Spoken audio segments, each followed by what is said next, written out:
ایک جنگل میں ایک گدھا رہتا تھا۔ ایک دن ایک گدھا راستے میں چلتا جا رہا تھا کہ اسے راستے میں ایک کپڑے کا تھیلا نظر آیا۔ اس نے اس تھیلے کو کھولا اور وہ دیکھ کر حیران ہو گیا کیونکہ اس تھیلے میں شیر کی کھال رکھی ہوئی تھی۔ شیر کی کھال کو دیکھ کر گدھا بہت خوش ہوا اور اس نے سوچا کہ میں اب اس کو پہنتا ہوں۔ شیر کی کھال کو گدھے نے پہنا اور شیر جیسا دکھنے لگا۔ اب گدھے نے سوچا کہ اب میں شیر جیسا لگنے لگا ہوں، اب میں جا کے جنگل میں سب کو ڈراؤں گا اور جو میرا مذاق اڑاتے تھے میں ان سب کو مزہ چکھاؤں گا۔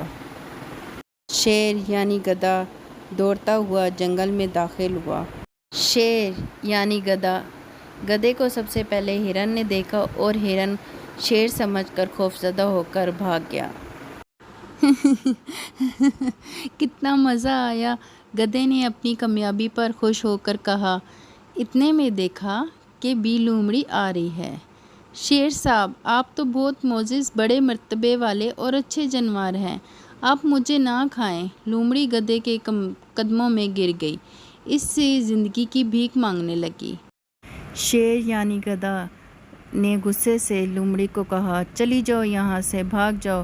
اس کے بعد پورے جنگل میں شور مچ گیا۔ شیر یعنی گدھا بہت خوش تھا۔ شیر یعنی گدھا یہاں سے وہاں بھاگ رہا تھا، خوشی کے مارے اس کا کوئی ٹھکانہ نہیں تھا۔ اب اس نے سوچا کہ سب مجھ سے ڈر گئے ہیں جنگل میں، تو اب مجھے ان کو شیر کی طرح دہاڑ کر اور ان کو ڈرانا چاہیے۔ گدھے نے اپنے آپ سے کہا اور پھر شیر کی طرح دہاڑا، لیکن شیر کے دہاڑنے کے بجائے الگ ہی آواز نکلی، ڈیچو ڈیچو ڈیچو۔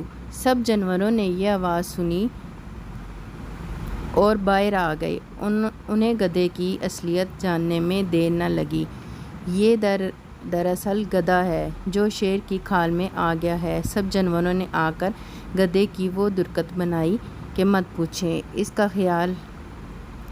کیا حال ہوا۔ اس کے بعد گدھے نے توبہ کر لی، اب جنگل کے جانوروں کو تنگ نہیں کرے گا۔